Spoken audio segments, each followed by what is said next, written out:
So I wanted to bring Jim Berryhill up. So I mentioned him briefly. So Jim gave me my first job at CA back in 1998. And so, I have this vivid memory of the triangle. Does this make sense?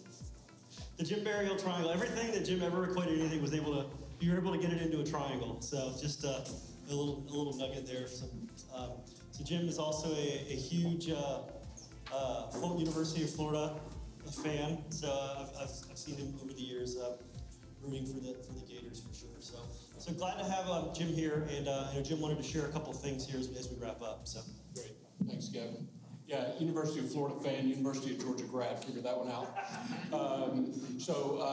The most lame pre-lunch at a seminar thing you ever hear is "I'm the last thing between you and lunch." Well, I'm the last thing between you and bourbon. So that's not so bad. Thank you for being here.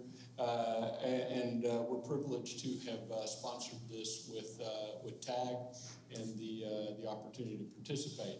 I hope this didn't sound like a Decision Link commercial. It's not. I like what Joanne said about building your personal brand. I've been in sales for a long time, and I believe that sales is an honorable profession. And way too much that is brought to the table about sales enablement isn't about sales enablement. It's about something for somebody else. We're about this notion of helping sales professionals in what I call, and I think John came up with it, but the democratization of value.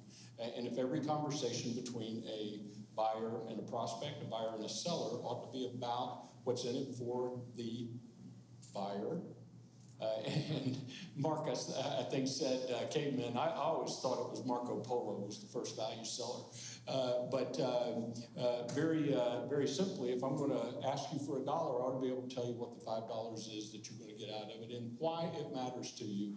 And that's what we call and think about the democratization of value. And it's not just value for all salespeople. It's value just permeate the engagement between sellers and buying organizations, products and marketing and so forth. We appreciate the opportunity and thank you, TAG again. And Casey Teague is the master distiller at a bourbon distillery here in Atlanta called Hellbenders. And I met Casey a couple of years ago at a function and so forth, and thought that we get somebody who knew what the heck they were talking about to host our bourbon tasting. So Casey, thanks for being here, and take it away. Thanks for having me, everybody. I'm Casey Teague. Actually get paid to drink whiskey. It's a blurry job, but a good one. To tell you a little bit about me, I've opened restaurants. I opened a little restaurant years ago called Mac McGee in Decatur. It's the biggest whiskey bar in Atlanta. Also worked for Holman & Finch, Restaurant Eugene, H&F Bottle Shop. I was their whiskey specialist for a few years. And then I decided to start my own company, which is called Liquid Culture, which is kind of what I do now. I had to consult on restaurants and different things, but I also have a distillery called Independent Distilling in downtown Decatur. Opening a distillery is not very profitable, so if you're thinking about opening a distillery, don't do it. Continue to drink like you are. So you gotta supplement your income a little bit. We opened the distillery about 4 years ago. We're actually gonna taste the bourbon that I brought this evening that we make. So you'll have an opportunity to taste that. But tonight, we're going to learn a little bit about whiskey. It's going to be very bourbon focused. Bourbon's very hot right now. Who likes bourbon? Yes, me too. I only drink it on the days that end in Y. So just to make sure that I'm hydrated. I think what we're going to do is we're going to have everybody come in and get a whiskey. We have them all poured out in there for you. We have they're all going to be poured in Glen Carnes glasses, so the glasses are going to be the first one. So if you guys want to go and grab one of those, then we'll bring everybody back out here. If you guys want to go and grab a whiskey in there, they're going to be in the Glen Carnes glasses. I'll be in there to show you. They're going to look in glasses like this. Whiskey, to be a whiskey, so all distilled spirits have a specific thing that makes them what they are. So to be a whiskey, That means it is made from fermented and distilled grains. So anything that is made from fermented and distilled grains is a whiskey. So whiskey is the big category, right? And everything underneath whiskey is a subcategory, because we've all heard the saying that all bourbons are whiskeys, but not all whiskeys are bourbons, right? So whiskey is the big category, and everything underneath is a subcategory. Scotch whiskey, Irish whiskey, bourbon whiskey, wheat whiskey, rye whiskey, Canadian whiskey, Japanese whiskey, and the list goes on. Whiskey is the big category. So tonight we're going to drink bourbon, right? So to be a bourbon, it has to be made with at least 51% corn. So that's grains, right? That it has to be in there. So it has to be at least 51% corn. It has to be aged in newly charred white American oak barrels. And the barrel can only be used once. And they came up with this law. Somebody obviously had a brother in the barrel making business. It can't come off the still any higher than 160 proof, which is 80% alcohol by volume. Has anybody ever drank anything that's 80% alcohol by volume? No, you're lucky. It tastes terrible. It's hot, it burns, it doesn't taste good. And it can't go into the barrel any higher than 125 proof. Has to come from the United States of America. Bourbon is actually our national spirit. Everybody know that? So bourbon is something that is indigenous only to the United States of America. So every time you drink bourbon, you celebrate America. Just so you know.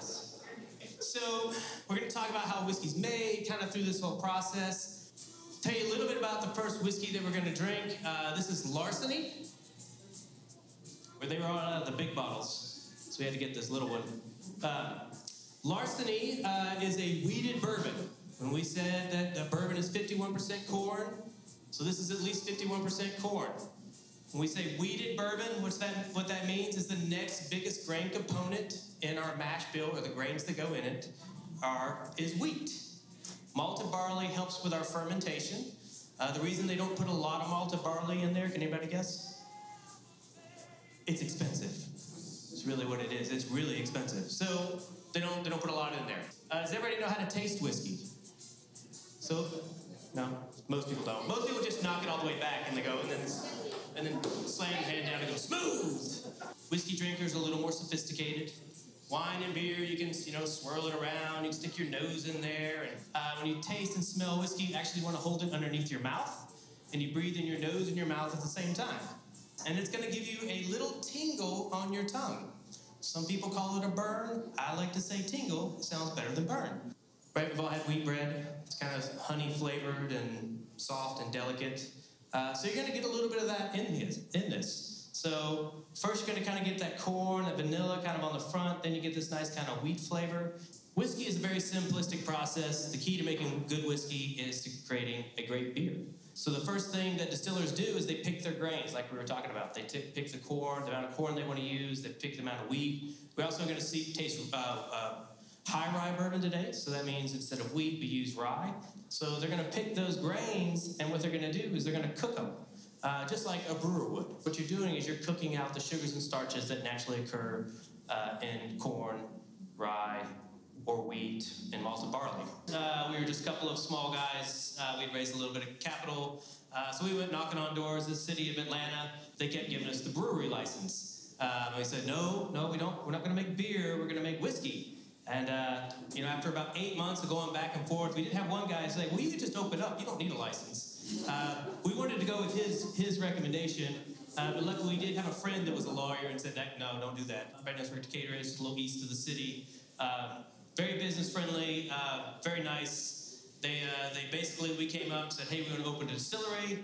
They looked at us and said, okay, well, let's look at the laws. They opened up the books and they said, well, this law kind of says that you can't do that, but we could just scratch that out and you're good to go. I knew the mayor of Decatur and Michael did not, and so Michael was there and they were getting approval. Going down the line, everybody, yes, yes, yes, and then the guy, Jim, who was the mayor at the time, sat there, shook his head, and Michael was thinking, oh my gosh, the mayor's not going to let us do this. The mayor, who used to come to Mac McGee all the time in Decatur, that's how I knew him. He's a huge whiskey fan. Finally raised his hand, and we were able to get into Decatur. And that was about 4.5 years ago.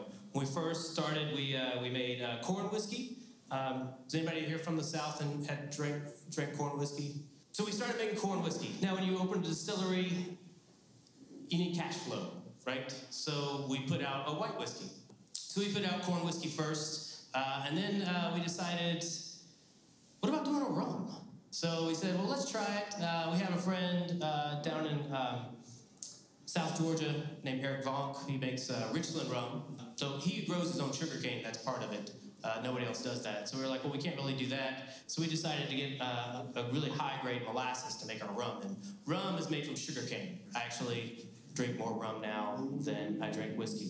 This is a pretty popular whiskey. This is kind of a classic. Like in the whiskey world, there's a lot of legends.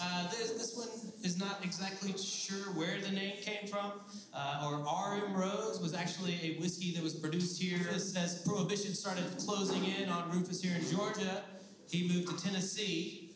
And then in Tennessee, Prohibition started closing in on him there. And then he moved to Kentucky and then changed the name to Four Roses.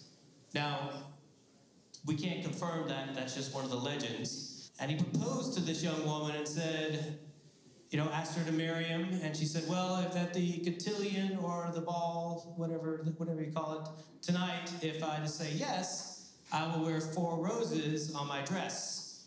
And that will give you my answer if it is yes. And so she wore 4 roses on her dress. And that's what he named his distillery after. That's way more romantic. 40 years later, a Japanese company called Kirin, they bought 4 Roses and brought 4 Roses back to the United States. To give you an idea what small batch is for 4 Roses, it's around 250 barrels is what that is. That's a small batch. Small batch for us at Independent Distilling, 2 barrels. All right, so the next one is the Henry McKenna.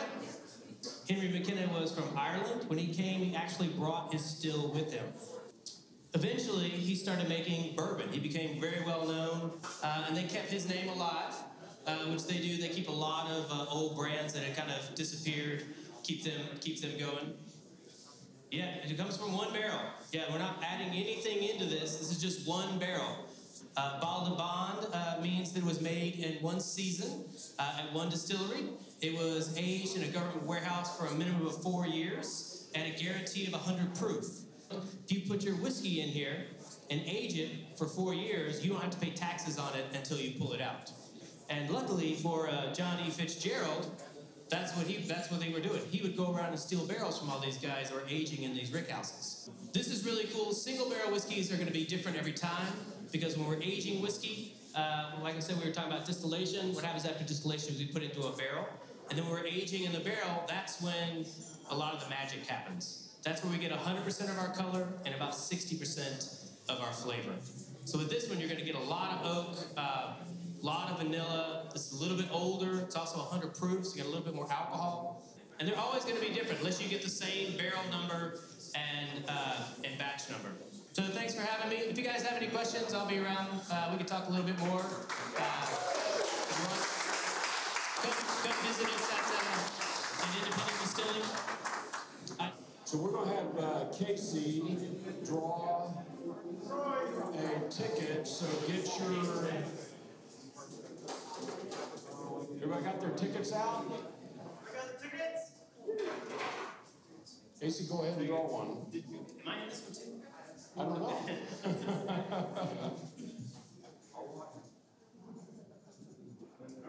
Jake, what we got there? What's the door prize? Happy Van Winkle, Family Reserve, 15 years. All right. What's the number, Casey? Decision Link employees are not eligible. I don't care if you got a ticket or not. All right. I'm sure about that. Decision Link customers are, but not employees. Go ahead. All right. 5, 3, 7, 4, 2, 4, 0.